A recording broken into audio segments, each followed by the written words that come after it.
Queridos amigos, que alegria mais uma vez estar diante da sua companhia, pela nossa querida TV A Caminho da Luz. Estamos com o programa no ar, estudando as obras de André Luiz, o livro Evolução em Dois Mundos. Estamos estudando a segunda parte desse livro, que é colocações que estão pertinentes em O Livro dos Espíritos. Hoje estaremos estudando o capítulo 5º, Apresentação dos Desencarnados. Como é que os espíritos, os médiuns, como é que os médiuns vê os espíritos? É muito importante essa pergunta e nós vamos ver André Luiz responder para todos nós. Antes, dê o seu gostei, é importante para a nossa página. Tudo bem com você, André Luiz?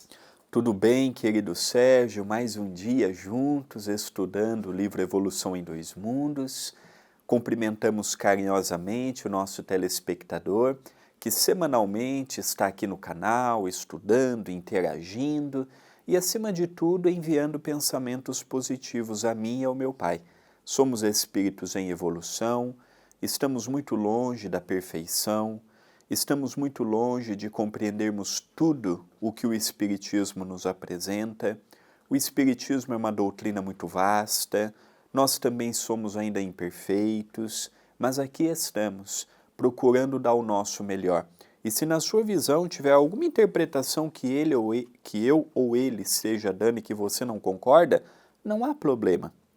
Deixe aquela nossa opinião de lado e fique com o resto, lembrando que o certo também estamos construindo em nosso íntimo. Então vamos iniciar o capítulo 5º, Apresentação dos Desencarnados. Inicia com uma pergunta. Que princípios regem a apresentação dos espíritos desencarnados aos médiuns humanos? Resposta. O aspecto que as entidades desencarnadas assumem perante os médiuns humanos, quando se comunicam na Terra, pode variar infinitamente. Os espíritos superiores, pelo domínio natural que exercem sobre as células psicossomáticas, podem adotar a apresentação que mais proveitosa seria a figure, com vistas à obra meritória que se propõe realizar. Entretanto, essa maneira de intercâmbio não é a mais comum, porque, de modo geral, os desencarnados impressionam os instrumentos mediúnicos encarnados na forma em que efetivamente se encontram. Aqui nós percebemos como os espíritos se apresentam aos médiuns humanos. Por que médiuns humanos? Porque há também mediunidade no plano extrafísico. Há mediunidade nas outras dimensões. Como que os espíritos se apresentam aos médiuns? O aspecto que as entidades desencarnadas assumem perante os médiuns humanos podem variar infinitamente. Não existe uma regra, olha, todo espírito assim vai se apresentar de tal forma. Não, pode haver variações. E agora ele já adentra na questão dos espíritos superiores. Ele diz, os espíritos superiores, pelo domínio natural que exercem sobre as células psicossomáticas, podem adotar a apresentação que mais proveitosas lhes afigure. Então o espírito ele pode, pelo domínio que ele tem, estamos aqui falando de entidades superiores, estamos aqui falando de entidades que já atingiram um grau evolutivo, que essas entidades podem se apresentar das mais variadas formas que lhe chame a atenção. Emmanuel, por exemplo, nós sabemos de algumas encarnações dele. O senador romano Públio Lentulus, o escravo grego Nestório, o filósofo Basílio, o padre português Manuel da Nóbrega. E ele assumiu o nome de Emmanuel mas quando nós vemos a sua imagem, não era do padre Manuel da Nóbrega, era do senador romano Públio Lentulus com aquela toga romana. Era a imagem que mais lhe apetecia. Então, quando ele se fazia visível nas sessões de materialização, qual a imagem que via de Emmanuel? Com aquela figura que nós conhecemos classicamente pela internet. Então, é a imagem que tocava o seu coração. Mas nós estamos agora falando de entidades superiores. Agora, André, nós vamos continuar a leitura, que ele vai falar de entidades inferiores, porque, na verdade, esse capítulo se compõe de duas perguntas. Nós vamos continuar a resposta dessa primeira pergunta e depois tem uma outra pergunta que é sobre as questões materiais, não é? Então, agora, vamos continuar a leitura. De certo, não falta indumentária digna às criaturas que se emanciparam do vaso físico, roupagem, toda ela confeccionada com esmero e carinho por mãos hábeis e nobres da esfera extrafísica. É importante considerar, todavia, que os espíritos desencarnados, mesmo os de classe inferior, guardam a faculdade de exteriorizar os fluidos plasticizantes que lhes são peculiares, espécie de aglutininas mentais com que envolve a mente mediúnica encarnada, recursos esses nos quais plasmam, como lhe seja possível, as imagens que desejam expressar e que adquirem para as percepções do médium coloração e movimento, fazendo-o exprimir-se ou agir em comportamento semelhante ao passivo comum na hipnose provocada. Tais fenômenos, porém, são isolados e apenas se verificam entre o médium e a entidade que o influencia, sem substância na realidade prática, qual ocorre no campo das sugestões, durante a interligação mentopsíquica entre o hipnotizado e o hipnotizador. Os capítulos ímpares, o capítulo que estamos vendo hoje, por exemplo, é pelas mãos de Valdo Vieira. Nós estamos vendo, por um outro médium, o que André Luiz diz pelas mãos de Chico Xavier no livro Nosso Lar. Existe no mundo espiritual fábricas. Nosso Lar, há fábricas que produzem roupas e outras confecções mais. Olha o que André Luiz vai nos dizer aqui. De certo, não falta indumentária digna às criaturas, não falta vestimento digno às criaturas, no plano extrafísico. Roupagem, toda ela confeccionada com esmero e carinho por mãos hábeis e nobres da esfera extrafísica. Então, os espíritos, em determinado grau evolutivo, em determinada região espiritual, na necessidade de uma roupagem que vista o seu corpo perispiritual, há também aquelas mãos que o confeccionam. Aquela ideia de que o pensamento plasma uma roupa, na obra de André Luiz cai por terra. Se nós pensarmos a nível grandioso, onde esteja Jesus, onde esteja espíritos de vulto, é uma realidade. Mas aqui nós não estamos vendo espíritos desta estirpe. Aqui nós estamos vendo espíritos que seguem do outro lado, tanto quanto nós, a sua linha de naturalidade, lutando contra o mal, desenvolvendo intelectualmente, aperfeiçoando as virtudes, o nosso caso, espíritos comuns, crescendo espiritualmente, sublimando os nossos passos, sublimando o nosso comportamento, sublimando as nossas escolhas. E o outro ponto importante que foi lido é quando André Luiz nos fala: é importante considerar, todavia, que os espíritos desencarnados, mesmo os de classe inferior, guardam a faculdade de exteriorizar os fluidos plasticizantes. Por isso que o professor Hernani Guimarães Andrade falava do perispírito na condição do MOB, modelo organizador biológico. O perispírito é plástico, a sua constituição, e está subordinado ao pensamento.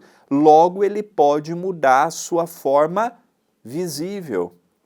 Chico Xavier dizia assim: eu já vi espíritos em forma de troncos de árvore. Eu já vi espíritos em forma de dragões, de serpentes. Eu já vi espíritos em que parte do corpo era a feição de um animal e a outra parte era a feição de homem. Quando nós vemos esta realidade, nós percebemos que o perispírito está subordinado à mente. E tem muitas mentes doentes, ainda voltadas na maldade e na recrudescência dos sentimentos, que permanecem com o seu perispírito voltado numa imagem animalesca. São entidades menos felizes, são entidades menos dignas e que ainda não conseguiram elevar-se a nível espiritual. Então aqui André Luiz nos mostra que os mais amplos, os mais variados, as formas que os espíritos podem e se apresentam aos médiuns encarnados. Nós vemos uma coisa interessante nesse livro aqui, Chico Xavier, Uma Gota de Amor. Nós temos 3 partes desse livro. Uma das partes é uma entrevista que tanto Chico Xavier quanto Valdo Vieira deu em Lisboa para o presidente da Federação Espírita Portuguesa. E há uma parte aqui que eles falam, por exemplo, que é perguntado sobre essa junção dessa obra, que foi a primeira obra escrita pelos dois. E é interessante que o Valdo começa a contar que ele recebeu o espírito de André Luiz, mas ele não sabia quem era. Ele tinha uma noção que era um espírito de grande vulto no campo da intelectualidade, mas ele não tinha noção. E num determinado momento, Chico revela que quem contou para Valdo que o espírito era de André Luiz foi Chico Xavier. Então nós vemos que o médium, ele nem sempre tem uma noção quem é o espírito que ele está recebendo. Então foi o Chico que revelou ao Valdo Vieira que era André Luiz que estava se comunicando pelas suas mãos e que os dois iriam fazer um trabalho juntos para receber algumas obras para que pudessem então ser publicadas no movimento espírita. Então, isso é um ponto interessante. Um outro ponto interessante também é que a ideia do espírito muitas vezes interfere na condição do médium. Eu lembro que eu tinha um médium na nossa casa que ele recebia o espírito de criança. E nós então sempre orientávamos o médium: criança não se comunica em casa espírita. As crianças são os únicos espíritos que são acolhidos pela espiritualidade. Se aqui na Terra nós, de uma maneira ainda grosseira, raramente vemos crianças na rua porque são acolhidas, recolhidas nas casas transitórias, imagine no mundo espiritual, onde há um rigor muito mais sério com referência a isso. Então, o espírito fazia-se passar por criança, era um espírito brincalhão, não é? Então, por isso que a mediunidade, ela tem que ser sempre olhada de um ponto de vista com muita simplicidade, para que nós possamos já que não temos essa condição de receber os espíritos e os vê-lo, podermos então termos a simplicidade de olhar se é ou não é. A dupla visão, mesmo na dupla visão, os espíritos podem mostrar para o médium um quadro que não seja real. Então isso é muito interessante. Eu me lembro de um caso que eu atendi no centro, de uma menina, o pai era um amigo meu, lá de Pouso Alegre, e ele um dia foi lá no meu serviço, no posto, e disse: Sérgio, eu preciso conversar com você, e eu estou muito preocupado. E ele contou então que a menina dele, uma menina de 7, 8 anos de idade, ela estava tomando banho e ela chorava muito. Primeiro que ele já havia contado para mim que ela brincava com o espírito de uma criança. E eu orientava a ele que isso era muito estranho, não é? Porque criança não se manifesta dessa maneira. Poderia ter ali um espírito brincalhão. E a menina dizendo que ela via uma criança, que ela brincava com essa criança, contava a maneira com que a criança se apresentava para ela na sua tela mental. Até que um dia, essa menina estava tomando banho, quando ela estava chorando muito, a porta estava aberta, o pai passou e viu a filha chorando de maneira demasiada. A mãe também viu, e então foram lá, tiraram a criança do banho, foram acalmando aquela criança e começaram a conversar com a criança. E a criança dizendo: não, mas eu não posso contar. Eu não posso contar. E aí foram acalmando a criança e foram dizendo para a criança que os pais são os melhores amigos das crianças, que era coisa que ela tinha que contar. Então a criança contou que o espírito havia se transformado numa figura horrível e que havia pedido a ela que pegasse uma faca e que enfiasse nas costas do pai, enquanto o pai estivesse dormindo. E a família ficou toda assustada, foram lá no centro conversar conosco, e nós então orientamos para um tratamento espiritual. Conversei bastante com a menina, pedimos à equipe espiritual, doutor Eduardo, que pudesse afastar um pouco aquela entidade daquela criança, e realmente, depois do tratamento espiritual, que a criança não teve mais a visão daquele espírito. Ou seja, André, aquele espírito se fazia passar por um espírito que na verdade não era. Fazia-se passar por uma criança, mostrava uma projeção de imagem para aquela criança de uma outra criança e que na verdade era uma pessoa que queria prejudicar o pai. Agora nós vamos ver uma segunda pergunta que André Luiz projeta e responde para todos nós. Como interpretaremos a existência de roupas, calçados e peças protéticas nas entidades desencarnadas, e tais petrechos são inanimados, não sendo dirigidos de modo direto pela mente? Resposta: a mente não comanda as moléculas de algodão do vestuário de que se serve no corpo físico, mas pode usá-las segundo as suas necessidades no mundo. Ocorre o mesmo no plano espiritual, em que nós utilizamos das possibilidades ao nosso alcance para atender a esse ou aquele imperativo de nossa apresentação.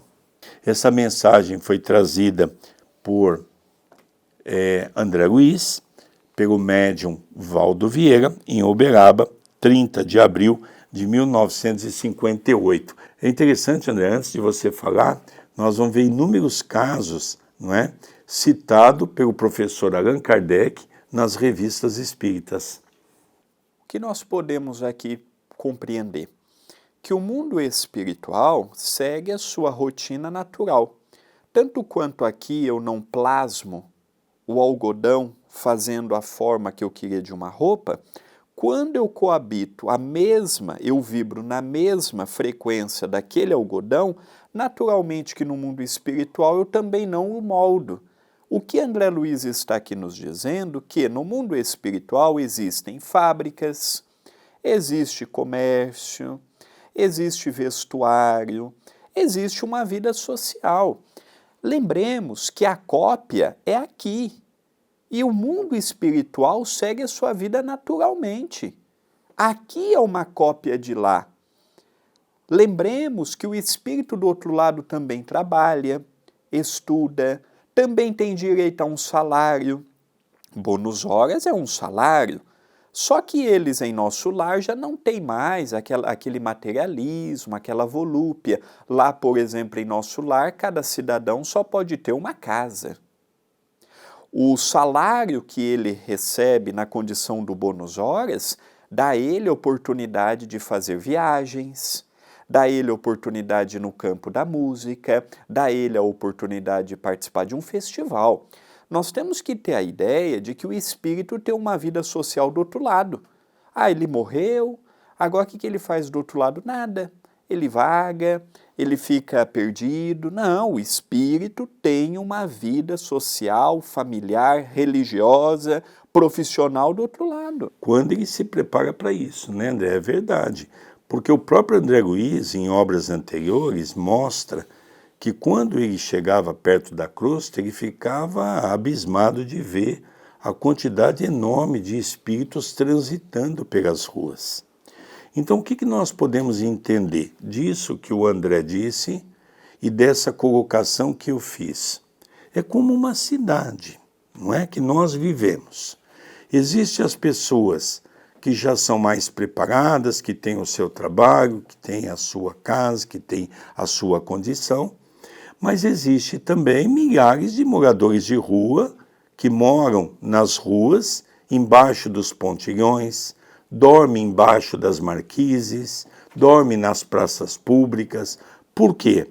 Porque são espíritos ociosos que ainda não se prepararam para as responsabilidades espirituais. Então, no mundo espiritual, nós vamos ver de tudo. Nós vamos ver, dentro daquilo que nós somos capazes de ver aqui, quando aqui estamos, uma cidade constituída, onde tem espíritos de toda natureza. Então, quando a gente começa a olhar dessa maneira, nós começamos a entender que realmente a projeção que nós fazemos aqui das condições de nossa vida, nos preparando, e aqui, André, eu acho que vale a pena nós gastarmos alguns minutos para falarmos um pouquinho da preparação espiritual. Nós, como sociedade, nós temos uma grande preocupação. Como diz o Evangelho, é uma preocupação em ter. Ter imóveis, ter uma condição de vida boa, ter condições de viajar, termos mais patrimônio. Mas nós somos convidados hoje a sermos.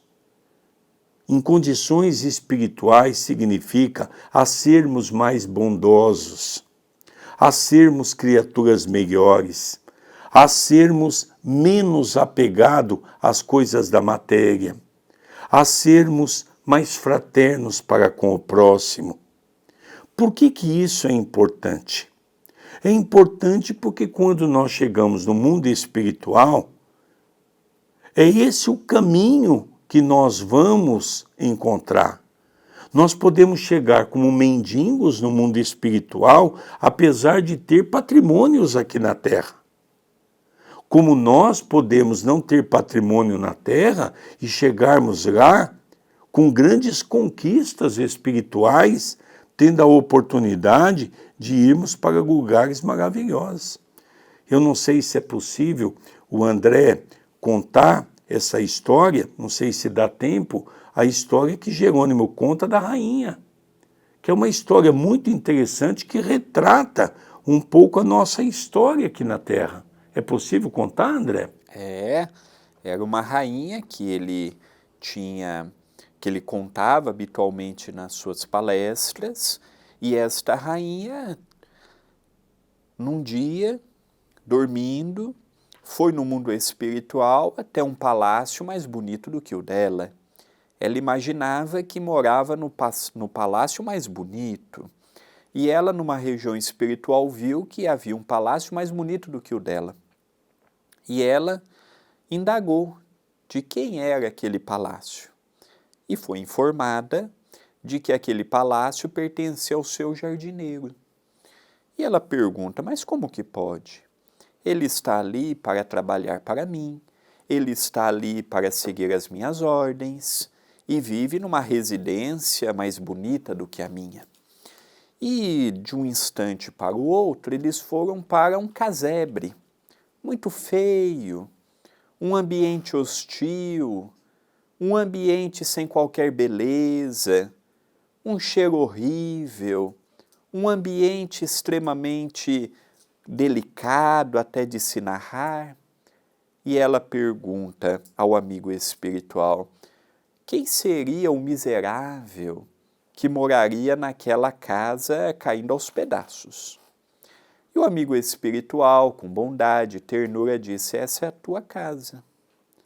E ela fala, mas como que pode, eu, rainha, pessoa importante, da nobreza, que vivo num palácio, ter uma casa como esta? Pois é, a senhora tem tudo o que mencionou, mas nunca fez nada pelo próximo. Materialmente tem muito, espiritualmente não tem nada. E ela pergunta, mas como é que eu faço para poder ter uma residência espiritual como a do meu jardineiro? Siga os passos dele. Ela levantou, muito impressionada. Ela não olhava no rosto dos seus trabalhadores. E naquele dia ela desceu, olhou todos nos olhos, cumprimentou com um bom dia, não reclamou do café da manhã, agradeceu o trabalho que fizeram por ela. E ela foi até o jardineiro e perguntou, o que você faz, além de trabalhar para mim? E o jardineiro diz, nos meus finais de semana, eu vou para a parte de fora do castelo, no vilarejo. E lá eu levo o brinquedo para as crianças, corto o cabelo dos idosos, abraço as mães que perderam seus filhos nas guerras, ouço os aflitos, é o que eu faço. E ela diz, então sábado agora eu vou com você. E ali começou, todos os finais de semana iam juntos, até que esse jardineiro desencarna, era bem mais velho do que ela. E ela, quando ele desencarnou, continuou, todo final de semana com a mesma rotina.